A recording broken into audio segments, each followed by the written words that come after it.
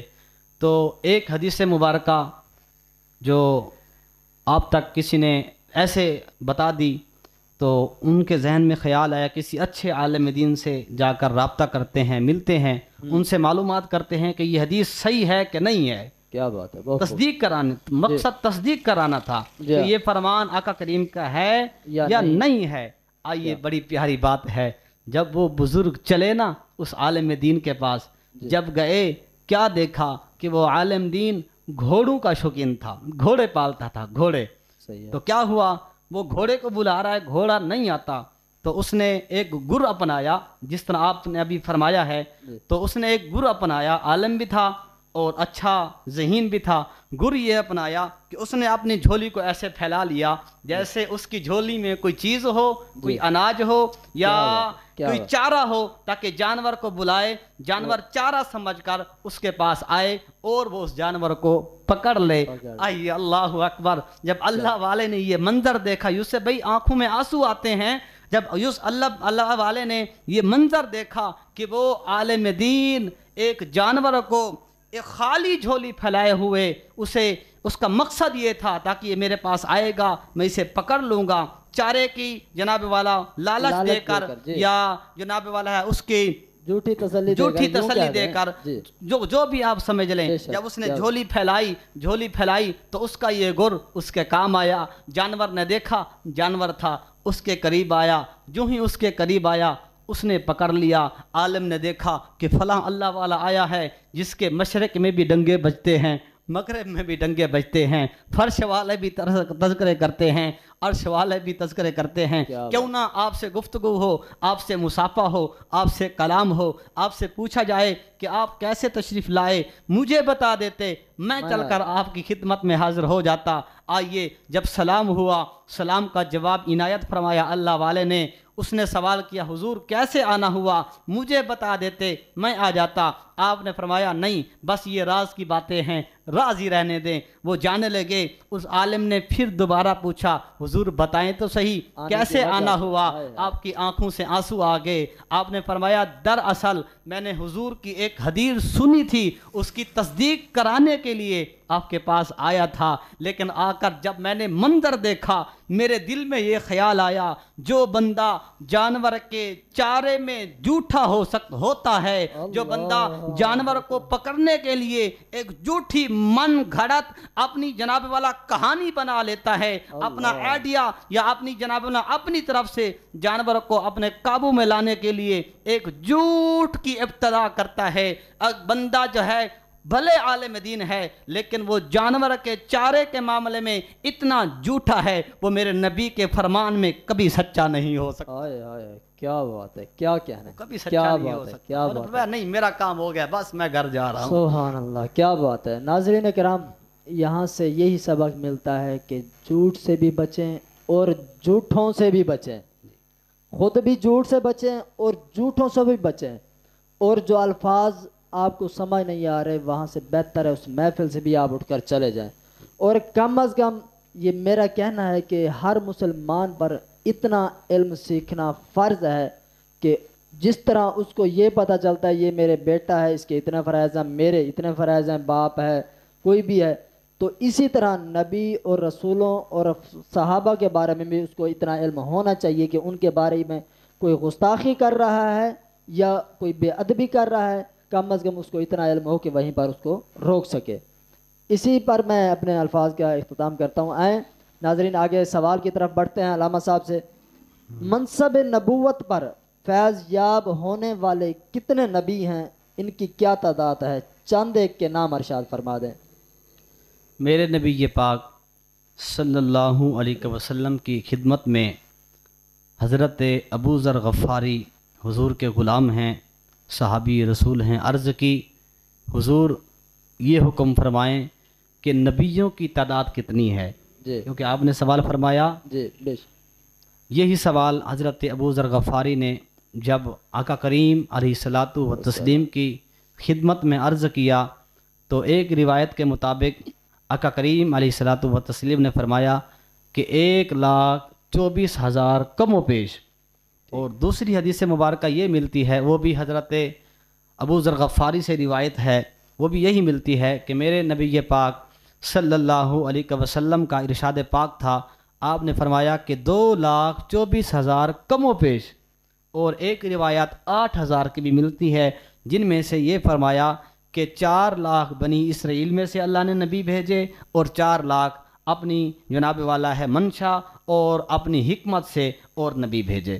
تو لہٰذا یہ نبیوں کی تعداد جب میرے پیارے نبی نے نہیں بتائی کہ اتنی ہے تو پھر ہم کون ہوتے ہیں ان کو مختص کرنے والے یا ان کی کل تعداد کو بتانے والے؟ تو لہٰذا جو زیادہ مشہور حدیث پاک ہے وہ یہی ہے کہ 1,24,000 نبی کم و پیش۔ کیا بات ہے، بہت خوب۔ اچھا، اسی میں یہ جو آپ نے الفاظ کہا، کیا نبی اور رسولوں کی تعداد شمار کرتے ہوئے کم و بیش کے الفاظ استعمال کرنا ضروری ہے؟ جی بالکل ضروری ہے، بالکل ضروری ہے، کیونکہ ہمارا اہل سنت کا یہ عقیدہ ہے کہ نبی، کیونکہ مختلف روایات ہیں، 8,008 کی بھی ملتی ہے روایات، اور 1,24,000 کی بھی ملتی ہے روایات کم و بیش، اور 2,24,000 کی بھی ملتی ہے روایات۔ تو ہمارا یہ عقیدہ ہے کہ ہم کم و بیش کا لفظ اس لیے استعمال کریں کہ کم و بیش کا لفظ اس لیے استعمال کریں تاکہ اگر ہم ان کو مختص کر دیں گے، ہو سکتا ہے کوئی ایسا نبی جو نبوت پر فیض ہو ہم اس کو شمار نہ کریں، اور اگر ہم مختص کریں گے تو یہ بھی ہو سکتا ہے کہ جو نبی جو ہے اس پر فیض نہ ہوا ہو ہم اس کو فیض یعنی کہ نبوت کے منصب پر اس کو فیض فرما دیں، اس کو یعنی کہ ہماری زبان سے یہ نکلے کہ وہ جو ہے اس پر فیض تھا۔ تو لہذا اس لیے کم و پیش کا لفظ استعمال کرنا اہل سنت و جماعت کا یہ حق بنتا ہے، کیونکہ ہمارے نزدیک ہمارا عقیدہ یہ ہے کہ اللہ کے جتنے پیغمبر، جتنے رسول اور جتنے نبی آئے ہیں سارے برحق ہیں۔ تمامی پر عقیدہ رکھنا اور تمامی پر ایمان رکھنا ہمارے ایمان کی نشانی ہے۔ اور چند ایک نبیوں کے جو آپ نے اسماء گرامی کا پوچھا، ان میں سے جو روایات میں آتا ہے، سب سے پہلے اور اول نمبر پر حضرت آدم علیہ السلام، اور اس کے بعد حضرت نوح علیہ السلام، حضرت شیش علیہ السلام، حضرت یعقوب علیہ السلام، حضرت یوسف علیہ السلام، حضرت شیش علیہ السلام، حضرت عزیر علیہ السلام، اور اسی طرح بہت سارے نبی ہیں، بہت سارے پیغمبر ہیں۔ اگر ہم ایک ایک کا نام لائیں اپنی زبان پر اسماء گرامی، برکت کے لحاظ سے اگر وقت ہو تو لے سکتے ہیں۔ بہرحال اللہ تبارک و تعالی ہمارا خاتمہ ایمان پر فرمائے، اور ہم جب تک رہیں ہمارا یہ عقیدہ، ہمارا یہ ایمان ہو کہ جتنے بھی نبی پیغمبر رسول آئے سارے حق بر ہیں۔ سبحان اللہ، سبحان اللہ، کیا یہ بات ہے۔ ناظرین کرام، جس طرح علامہ صاحب نے فرمایا، اسی پر میں ایک بات کرنا چاہوں گا، کیونکہ کم و بیش کے الفاظ اس لیے بھی استعمال کرنا ضروری ہے کہ اگر ہم نے کسی نبی کا انکار کر دیا، یہ سنیوں کا عقیدہ ہے کہ اگر کسی نبی کا ہم انکار کرتے ہیں تو دار اسلام سے خارج، کیونکہ وہ مسلمان رہتا ہی نہیں ہے، کیونکہ اس نے نبی کا انکار کیا ہے۔ مانا کہ ہم امت محمدی ہیں، لیکن سب نبیوں پر ایمان رکھنا ہماری اولین ترجیح ہے، کیونکہ ہم نبیوں کا انکار نہیں کر سکتے، ہم ان کو نبی مانتے ہیں اور برحق اور سچا مانتے ہیں۔ لہٰذا یہ تو مالک کی کرم نوازی، محض اس کی مہربانی ہے کہ اس نے ہمیں آقا دو جہاں صلی اللہ علیہ وسلم کا امتی بنایا، یہ ہمیں شرف ملا۔ شاید اس طرح کا شرف، اور حقیقت ہے اس طرح کا شرف اور کسی امت کو نہیں ملا، کیونکہ نبی بھی انتظار میں رہے، اور 100 سال تک کے سام بھی انتظار میں رہے صرف دیدار مصطفیٰ کے لیے۔ سبحان اللہ۔ اور آپ اور میں کتنے خوش نصیب ہیں کہ ہم ان کے امتی ہیں، ہمیں شرف حاصل ہے۔ کیا ہی بات ہے، بہت خوب۔ انشاءاللہ میں آگے سوال کی طرف ہی بڑھتا ہوں۔ اور رسولوں کی کتنی تعداد ہے؟ چند ایک رسولوں کے نام بھی ارشاد فرما دیں۔ رسولوں کی تعداد کے بارے میں بھی مختلف حدیث پاک ہیں، مختلف روایات ہیں۔ میرے نبی پاک صلی اللہ علیہ وسلم، اسی طرح حضرت ابو ذر غفاری نے جب نبیوں کے بارے میں پوچھا تو رسولوں کے بارے میں بھی عرض کی، حضور رسولوں کی تعداد بھی فرما دیں۔ تو ان کے بارے میں بھی مختلف روایات ہیں۔ ایک روایت کے مطابق 313 رسول ہیں، اور دوسری روایت کے مطابق 315 بھی روایت آئی ہے، لیکن جو زیادہ مشہور اور قوی اور مضبوط روایت ہے وہ 313 رسولوں کی ہے۔ اور ان کے اسماء گرامی میں چاہتا ہوں کہ قرآن مجید فرقان حمید کی ایک آیت آپ کے سامنے رکھوں، اور اس ایک ہی آیت میں تقریباً 8 سے 10 نبی، رسول اور پیغمبروں کے اسماء گرامی آ جائیں گے۔ وہ کیا ہے؟ اللہ تبارک و تعالیٰ نے ان کا تعارف قرآن میں کروایا ہے، جس طرح میں نے شروع میں عرض کیا ہے۔ اللہ تبارک و تعالیٰ سورۃ النساء کے اندر ارشاد فرماتا ہے کہ اِنَّا أَوْحَيْنَا إِلَيْكَ كَمَا أَوْحَيْنَا إِلَى نُوحٍ وَالنَّبِيِّينَ من بعده وأوحينا إلى إبراهيم وإسماعيل وإسحاق ويعقوب والأسباط وعيسى وأيوب ويونس وهارون وسليمان وآتينا داود زبورا. اور دوسرے مقام پر اللہ تبارک و تعالی ارشاد فرماتا ہے کہ وزکریا ویحییٰ وعیسیٰ وإلیاس کل من الصالحین، یعنی یہ جتنے رسول تشریف لائے ہیں سارے کے سارے صالحین ہی تشریف لائے. سبحان اللہ سبحان اللہ، کیا یہ بات ہے، بہت خوبصورت. ناظرین کرام، یہ ہے ٹرانسمیشن کا مقصد کہ قرآن اور حدیث کی روشنی میں گفتگو. سبحان اللہ، کیا ہی بات ہے. ناظرین کرام، ہمارا سنی صحیح العقیدہ علماء جو انہوں نے فرمایا ہے، انہوں نے یہی کہا ہے کہ بھئی کم و بیش کے الفاظ ضروری ہے. جس طرح بھی علامہ صاحب فرما رہے تھے کہ اگر آپ کم و بیش کے الفاظ نہیں استعمال کرتے، یعنی آپ یہ کہہ دیتے ہیں 1,24,000 1,40,000، کیونکہ بعض روایتوں میں جس طرح ملتا ہے، تو اگر یہ 1,00,000 آپ 24,000 پر ہی متفق ہو جاتے ہیں، اگر نبیوں کی تعداد ان سے زیادہ ہوئی تو آپ دائرہ اسلام سے خارج ہو جائیں گے، کیونکہ آپ نے کسی ولی کا انکار نہیں کیا، آپ نے رب کے نبی کا انکار کیا ہے. تو براہ کرم آپ ان چیزوں سے بچیے گا، نبی کا انکار نہ کیجیے گا، کیونکہ آپ کم و بیش کے الفاظ استعمال کریں گے وہی آپ کے لیے اور ہمارے لیے بہتر ہے. تو انشاءاللہ اللہ تعالی ہمیں سمجھنے کی توفیق عطا فرمائے اور عمل کرنے کی توفیق عطا فرمائے. ناظرین کرام، آج کا موضوع جو ہے عقیدہ منصب ختم نبوت، یہ جو ہم نے ٹاپک اٹھایا ہے، اسی پر آج ہم یہیں پر اختتام کرتے ہیں.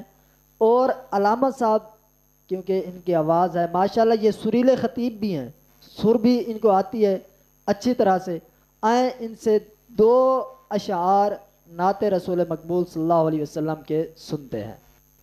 میں 2 اشعار پیر نصیر الدین نصیر علیہ رحمہ کے کلام کے آپ کی اور آپ کے ناظرین کی سماعتوں کے حوالے کرنا چاہتا ہوں. دعائے اللہ تبارک و تعالیٰ ان جیسا جذبہ اور ان جیسی محبت، ان جیسی مودت ہمیں بھی نصیب فرمائے. آپ کیا فرماتے ہیں؟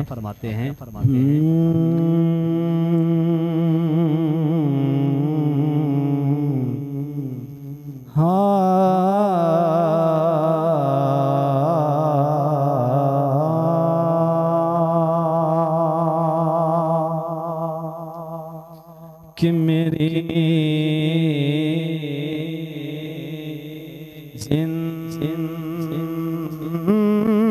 زندگی کا تجھ سے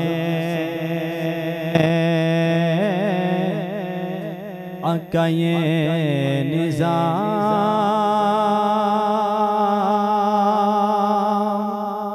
چل رہا ہے، ہمیں بھیک مل رہی ہے آقا، ہمیں بھیک مل رہی ہے. اور اپنا کام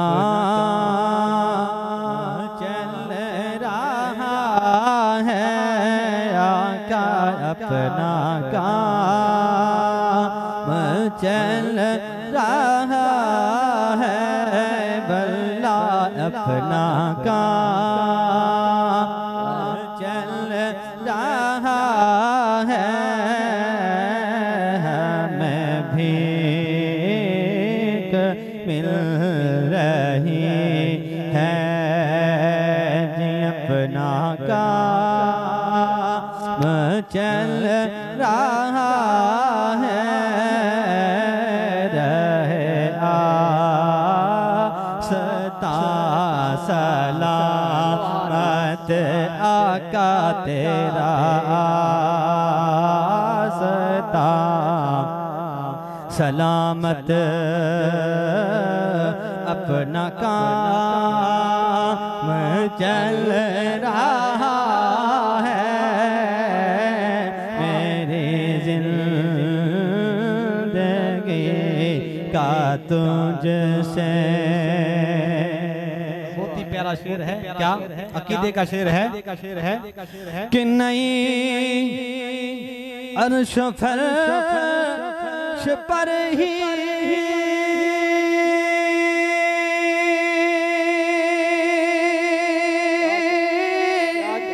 آقا تیری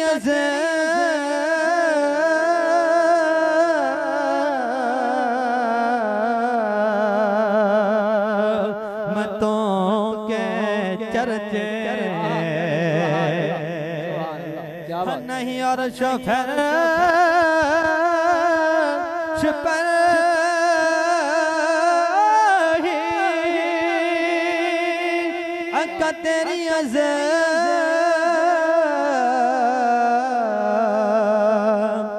عظمتوں کے چرچے تہ قبر بے زبان پر آقا تہ قبر بے زبان پر تیرا نام چل رہا ہے آقا تیرا نام چل رہا ہے میری زندگی کا تجھ سے آخری شعر اور آپ کی منقبت ہے بڑی محبت بری کیا کہ کڑی دھوپ کے سفر میں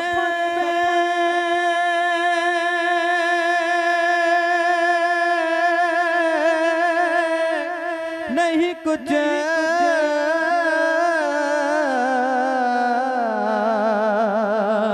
نصیر کو غم میدان محشر کا منظر آپ نے بیان فرمایا کہ کڑی دھوپ کے سفر میں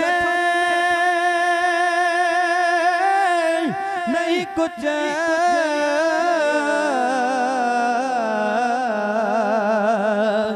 نصیر کو غم کہ تیرے سایہ کرم پر آقا تیرے سایہ کرم پر یہ غلام چل رہا ہے آقا یہ غلام چل رہا ہے واللہ یہ غلام چل رہا ہے ہمیں بھیک مل رہی ہے اپنا کام چل رہا ہے میری زندگی کا تجھ سے سبحان اللہ سبحان اللہ سبحان اللہ